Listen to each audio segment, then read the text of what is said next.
Hello everyone good morning. चलतु आज आम सजन सागर गोटे न्यू रेसिपी बनवा। आपण मैंने ये रेसिपी केबे बनई ना नहीं प्लीज कमेंट रे निश्चिंत जनइबे। चलतु रेसिपी देखा।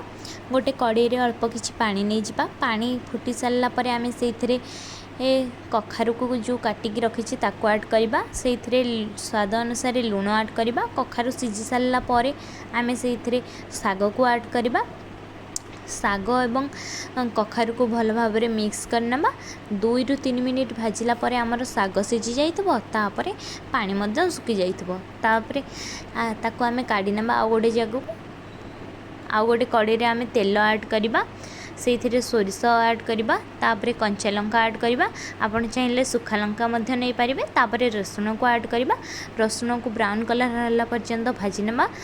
सिझेकी रखि साग एवं कखारु को आम से ऐड करवा। ताको भल भाव में मिक्स करना।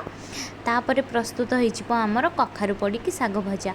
आपण मैंने जदि ये रेसिपी केबे ट्राए करना प्लीज ये रेसिपी निश्चय ट्राए करंतु एवं वीडियोटी को लाइक शेयर एंड सब्सक्राइब करंतु।